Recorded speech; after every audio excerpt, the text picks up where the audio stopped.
2014 habría sido el año de graduación de Sierra Lamar de la escuela secundaria Sobrato en California. Pero en lugar de celebrar un hito tan grande con su familia y amigos, se dejó un asiento vacío en la ceremonia en su honor, ya que un hombre le robó su futuro y estaría pagando el precio por el resto de su vida. En este caso de crimen real, los investigadores y detectives se esforzaron por recopilar evidencia suficiente para llevar al sospechoso ante la justicia, mientras buscaban desesperadamente respuestas.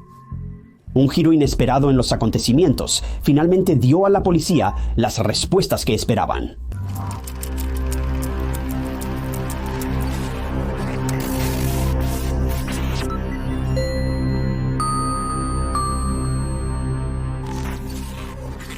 En el año 2014, Sierra Lamar vivía con su madre, Marlene, y el novio de Marlene en Morgan Hill después de que se había trasladado allí desde Fremont. Aunque no le entusiasmaba mudarse a una nueva zona, a Sierra le iba bien en la escuela, donde también participaba en las porristas. Se dice que Sierra podía hacer reír a cualquiera con su habilidad. Se adaptó muy bien con los otros estudiantes en su nueva escuela y tenía una personalidad muy amigable con la que era fácil llevarse bien. Casi inmediatamente después de inscribirse en Sobrato, comenzó a hacer amigos y pronto su vida social floreció. Ciara, inesperadamente, la estaba pasando de maravilla. Ciara y Marlene seguían un horario habitual. Se levantarían a las 6 de la mañana y se prepararían para la escuela y el trabajo. El novio de Marlene normalmente salía de la casa para ir a trabajar antes que ellas, y la mañana del viernes 16 de marzo de 2012 no fue diferente. Marlene saldría a trabajar y Sierra caminaría hasta su parada de autobús al final de la carretera de su casa cerca de las 7:15 de la mañana. 10 minutos después, ella subiría al autobús. Esta era una parada de autobús sin marcar, ya que Sierra era la única estudiante recogida allí. Cuando el autobús dejaba a Sierra en la tarde, ella llegaba a casa antes que su madre Marlene, por lo que Sierra ya estaría en casa esperándola cuando regresaba. Aunque esa mañana en particular transcurrió como la mayoría, esa tarde fue muy diferente. Eso es porque cuando Marlene llegó a casa del trabajo, Sierra no estaba por ningún lado.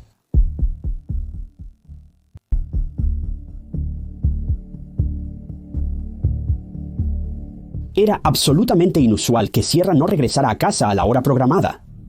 Dado que este no era un comportamiento típico, Marlene decidió contactar a la escuela y amigos de Sierra para preguntar si sabían dónde estaba, pero le informaron que ella nunca se presentó a la escuela esa mañana y comenzó a preocuparse de que algo estaba mal. Si Sierra hubiera hecho planes con amigos, le habría informado a su madre que no la esperara en casa esa tarde, pero no dejó mensaje ni le comentó a sus amigos sobre un cambio en su rutina habitual. Su madre comenzó a entrar en pánico. Contactó a la oficina del sheriff de Santa Clara para reportar una persona desaparecida, y afortunadamente tomaron el caso en serio. Inmediatamente comenzó una investigación sobre la repentina desaparición de Sierra, siendo la primera orden del día revisar sus cuentas en las redes sociales. Se descubrió que publicó una selfie en una de estas cuentas alrededor de las 7 de la mañana y envió un mensaje a un amigo solo 10 minutos después. En los textos, acordaron verse en la escuela antes de clase para intercambiar maquillaje y tareas. Nada particularmente notable o inusual. Podría imaginar que a menudo se pide a los investigadores indagar casos similares, solo para descubrir que la persona desaparecida decidió faltar a la escuela ese día.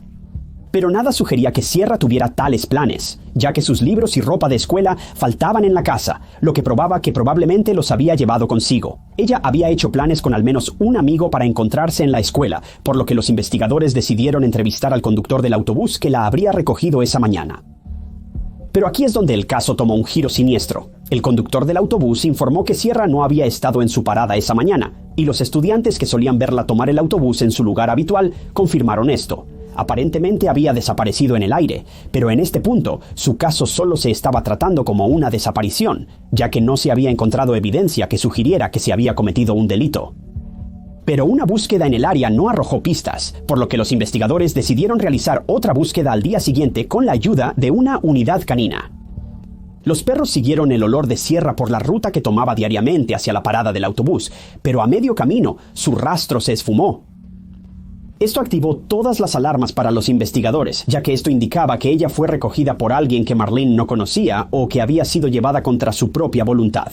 Lo que al principio era una investigación regular de persona desaparecida, ahora se había convertido en un posible caso de secuestro, pero aún no había evidencia para seguir. Pero esto cambió cuando otra búsqueda del área se llevó a cabo el 17 de marzo por un equipo de búsqueda y rescate, organizado por la organización sin fines de lucro, Fundación Class Kids.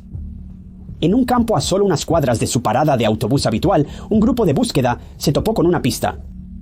El celular de Sierra fue hallado abandonado en un campo próximo, a un breve paseo de la parada de bus sin señalizar. Esta fue toda la información que la policía necesitó para concluir que Sierra no desapareció por voluntad propia.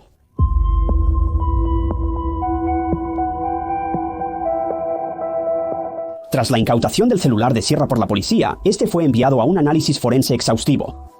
Mientras esperaban los resultados al día siguiente, surgió evidencia aún más preocupante cuando el bolso de Sierra, los libros de la escuela y la ropa que llevaba se encontraron escondidos en un cobertizo a menos de 2 millas de la casa de la familia. Marlene estaba convencida de que algo malo le había pasado a su hija, pero hizo todo lo posible por mantener la esperanza. Al revisar la ropa, se descubrió que tenía muchas manchas de tierra y un fuerte olor a orina.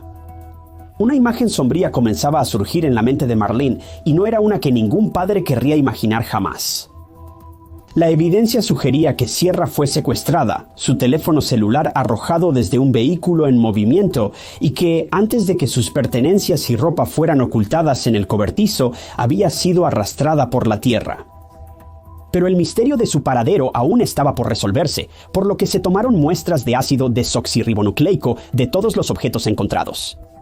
Los resultados revelaron ácido desoxirribonucleico extranjero en la ropa de Sierra, por lo que las muestras se enviaron al sistema de índice de ácido desoxirribonucleico, combinado la base de datos nacional de ácido desoxirribonucleico. Entonces llegó el primer avance real en el caso de Sierra. El ácido desoxirribonucleico encontrado en su ropa coincidía con el de un hombre de 20 años llamado Antolín García Torres, quien vivía a unos 7 millas de la casa de Sierra. La policía estableció una vigilancia continua sobre él mientras revisaban las grabaciones de circuito cerrado de televisión de las áreas donde se creía que Sierra había estado esa mañana. Descubrieron que un Volkswagen Jetta rojo de 1998 circulaba por el vecindario de Sierra esa mañana, y cuando salió a la luz que Torres conducía el mismo modelo y marca de coche, su vehículo fue confiscado como evidencia. Cuando se registró su coche, quedó claro que definitivamente tenía algo que ver con la desaparición de Sierra. Torres insistía en que nunca había conocido a Sierra, ni sabía lo que le había sucedido, pero a pesar de sus objeciones fue detenido y acusado de secuestro y de haberle quitado la vida, aunque no había evidencia de que ella hubiera fallecido en ese momento. Como era de esperar, Torres se declaró inocente. A estas alturas, solo puedes imaginar el estado de ánimo en el que debían estar la madre y los amigos de Sierra, no solo por las angustiosas pruebas que se encontraron, sino por la pura incertidumbre de dónde estaba Sierra, si estaba viva y qué le sucedió después de que fue secuestrada. Dado que aún no la habían localizado, la fiscalía en el caso tuvo que confiar puramente en las pruebas circunstanciales que se habían descubierto. Pero a pesar de esto, presionaron para que Torres recibiera la sentencia más severa posible, la pena capital. Para empeorar las cosas, no había testigos que pudieran testificar de una forma u otra. No se encontraron armas en su coche o posesión. Y dado que no se pudo realizar ninguna autopsia, la fiscalía realmente no tenía mucho de qué basarse. Sin embargo, continuaron, sugiriendo al tribunal que Torres había cometido el crimen y que sus motivos eran de índole sexual. Estaban seguros de esto, y señalaron las respuestas que dio durante su interrogatorio que eran de naturaleza sexual, a pesar del hecho de que las preguntas que le hicieron no lo eran. Dado que le quitaron la ropa a Sierra y no se demostró que le robaran nada de valor, ciertamente no fue un simple robo, ya que su dinero para el almuerzo todavía estaba en su bolso. Si alguien la hubiera asaltado, ciertamente habrían llevado el bolso con ellos, luego se habrían deshecho de él más tarde después de tomar lo que quisieran de él. Pero eso simplemente no fue el caso aquí.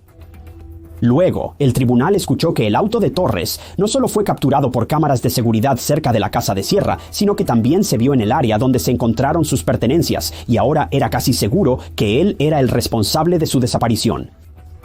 Al menos, probablemente sabía más de lo que aparentaba.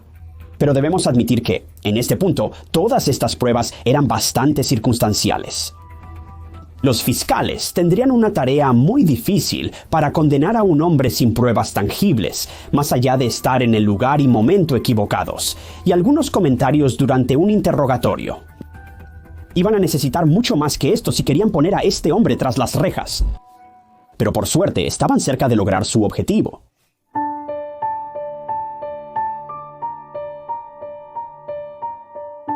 Sabiendo que toda esta evidencia que tenían contra Torres podría considerarse como circunstancial en el mejor de los casos, los detectives sabían que tenían que seguir buscando. Y fue entonces cuando lo encontraron. Mientras la policía peinaba cada centímetro cuadrado del coche de Torres, finalmente encontraron algo, una cuerda en el maletero de su coche. Cuando esta cuerda fue enviada para pruebas forenses, se encontró que contenía pequeñas cantidades de ácido desoxirribonucleico de Sierra, una chica de la que Torres afirmaba no saber nada. Si nunca la había conocido antes, ¿por qué estaba su ácido desoxirribonucleico en su maletero? Torres afirmó tener una coartada para esa mañana. Aseguró que se encontraba pescando cuando Sierra desapareció. Pero la fiscalía señaló rápidamente que había una discrepancia de 5 horas en la historia, en la que fácilmente podría haber secuestrado a Sierra, cometido el crimen y luego deshacerse de cualquier evidencia, incluyendo sus restos. Todas las pruebas, a pesar de ser circunstanciales, apuntaban a Torres, incluyendo el ácido desoxirribonucleico que se encontró en su ropa, ya que pronto se descubrió que le pertenecía.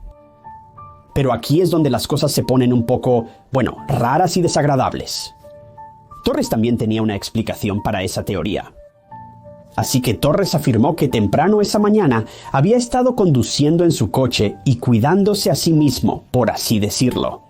Dijo que una vez hecho el acto, arrojó un pañuelo que había usado por la ventana, y este pañuelo debió haber caído sobre la ropa de Sierra, lo que a su vez colocó su ácido desoxirribonucleico en su ropa.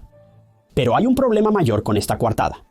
La policía nunca mencionó públicamente qué tipo de ácido desoxirribonucleico se encontró en su ropa. Entonces, ¿cómo sabía él de qué tipo de fluido corporal provenía? A medida que continuaba el juicio, se reveló el variado y perturbador pasado de Torres, y pronto surgió que tenía un historial de violencia contra las mujeres. 3 mujeres más de 18, 46 y 36 años lo habían acusado previamente de intentar secuestrarlas mientras estaban en sus autos en un estacionamiento. En el momento de esos incidentes, Torres trabajaba en una tienda local de Safeway y en 3 ocasiones distintas intentó secuestrar a mujeres en el estacionamiento de la tienda. Los 3 intentos de secuestro ocurrieron aproximadamente 3 años antes de la desaparición de Sierra, lo que nos deja preguntándonos si alguna vez llevó a cabo otros secuestros exitosos que nunca se informaron o nunca se le atribuyeron. Durante una investigación sobre un ataque, se encontró en la escena una pistola eléctrica destinada a ser utilizada en una de las víctimas y fue procesada en un laboratorio de criminología. Esto realmente te hace preguntarte. En el interior, hallaron una batería con las huellas dactilares de Torres. La fiscalía sostuvo que esto probaba irrefutablemente su responsabilidad, aunque ninguna de las mujeres pudo identificarlo en una rueda de reconocimiento. Para contrarrestar esto, la defensa argumentó que las huellas dactilares de Torres podrían haber terminado fácilmente en esa batería, ya que trabajaba en la tienda Safeway y regularmente reponía algunos de los estantes con paquetes de baterías que habían sido abiertos. Pero seamos realistas, esto era un poco arriesgado. El abogado de Torres también agregó que nadie había podido probar que Sierra ya no estaba viva, o que Torres tuviera algo que ver con su desaparición, ya que toda la evidencia que se había procesado hasta ahora, como todos sabemos, era circunstancial. Excepto la cuerda, el ácido desoxirribonucleico, las imágenes de circuito cerrado de televisión, la historia de violencia. Era evidente que la defensa de Torres se aferraba a cualquier posibilidad. Pero la historia aún no ha terminado, ni mucho menos. El equipo de defensa de Torres pidió al tribunal que considerara la posibilidad de que Sierra simplemente había decidido huir de casa, ya que se sabía que no estaba contenta con la reubicación a una nueva zona y tenía que adaptarse a un entorno escolar desconocido, después de todo. Curiosamente, esta teoría en realidad tenía un pequeño mérito. Un profesor de la escuela anterior de Sierra testificó en el estrado. Afirmó que Sierra había regresado a su antigua escuela en una ocasión solo para pasar tiempo con una de sus amigas, aunque solo estuvo en las instalaciones durante unos 5 minutos. Esto sucedió unas semanas antes de su desaparición. ¿Quién podría negar la posibilidad de que esto se repitiera, pero que Sierra hubiera decidido huir para siempre esta vez? O peor aún, que algo le hubiera pasado mientras se iba de la ciudad para volver a su antigua escuela. La defensa sostuvo que esto demostraba que Sierra estaba desesperada por retomar su vida anterior y regresar a su ciudad natal con sus amistades de siempre. Aunque esto ciertamente tenía un pequeño sentido, la teoría no estaba respaldada por ninguna evidencia tangible. No era más que una teoría. Ciara nunca había mencionado querer huir a su madre o a sus amigos, pero la defensa también tenía una explicación para eso. A continuación, querían poner en duda el carácter de Ciara y comenzaron a afirmar que Sierra podría haber tenido vínculos con el crimen organizado.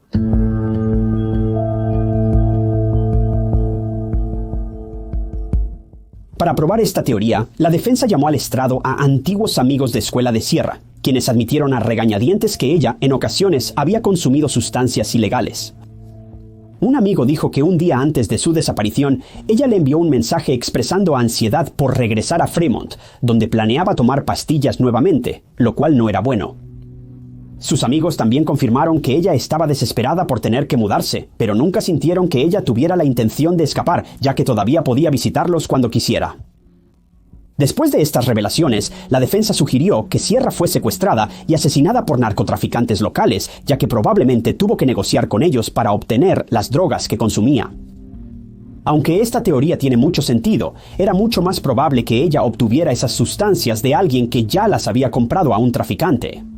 Pero la defensa tuvo que usar cualquier teoría débil que pudiera, ya que las pruebas contra Torres eran prácticamente irrefutables.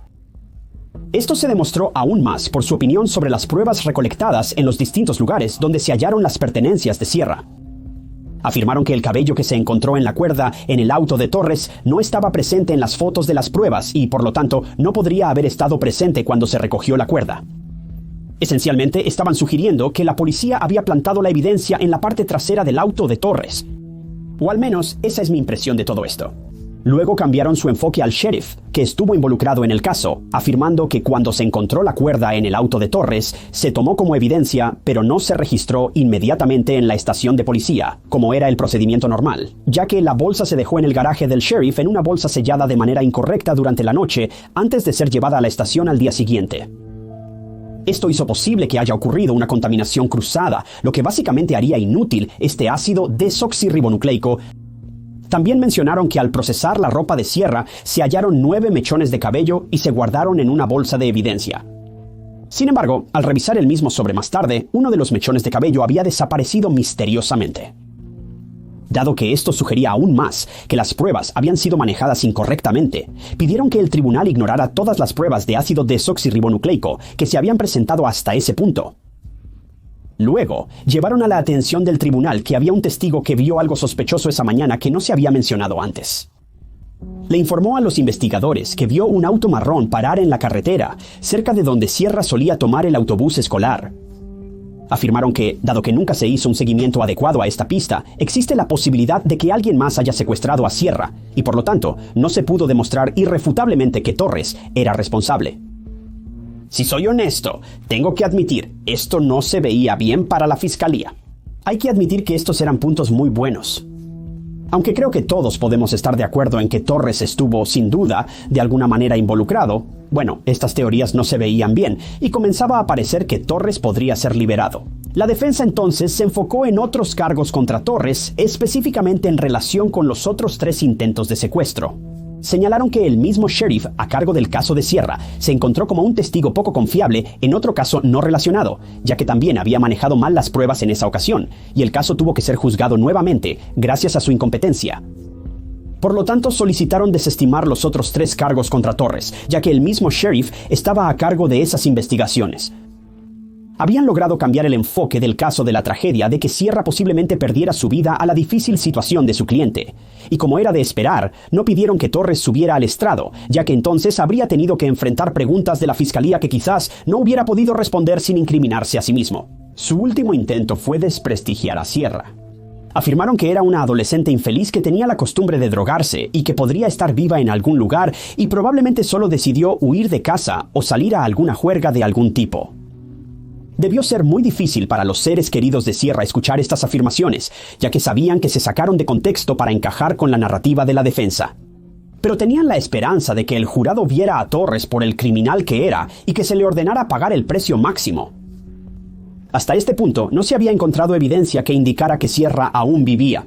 No dejó ninguna nota en casa, nunca le dijo a ninguno de sus amigos que planeaba escapar, y dado que hizo planes con un amigo para encontrarse en la escuela la mañana en que desapareció, era extremadamente improbable que decidiera desaparecer sin decir una palabra.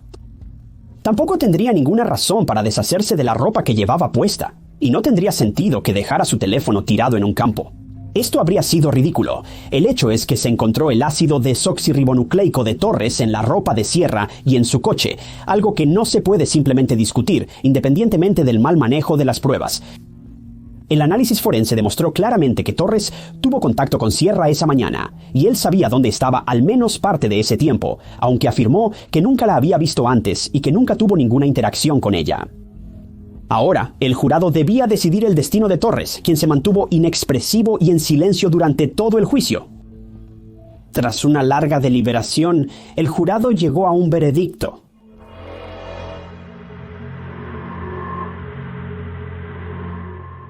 Tras todo lo dicho y hecho, se halló a Torres culpable de intentar secuestrar a las 3 mujeres del estacionamiento de Safeway y de intentar usar una pistola eléctrica durante los ataques.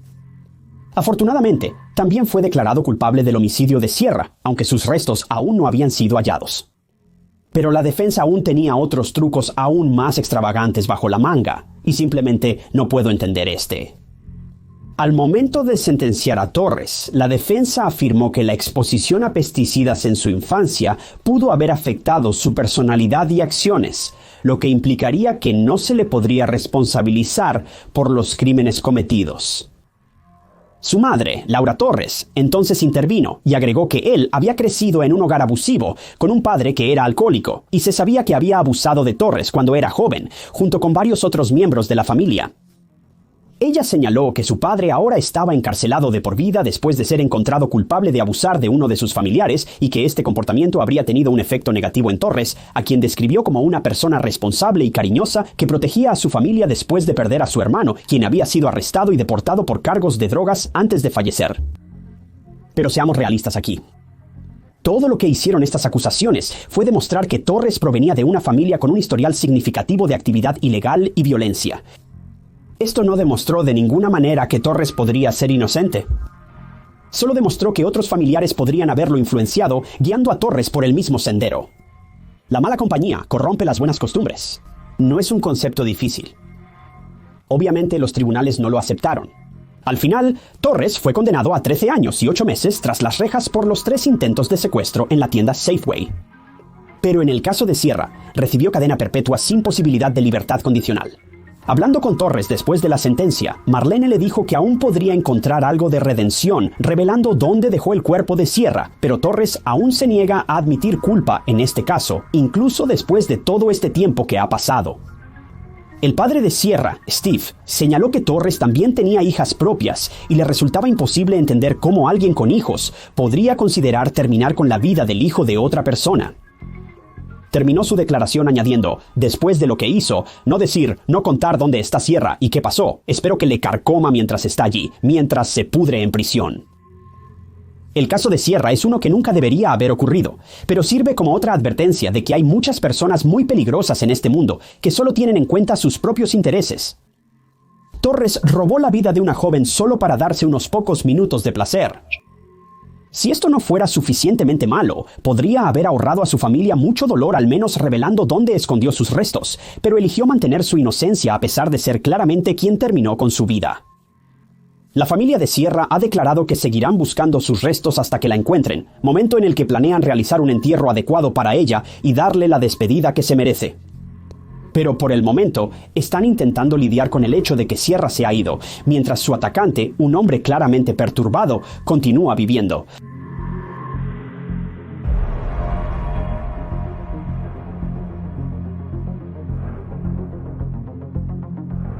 Gracias por sintonizar otro episodio de Historias de Crímenes Reales.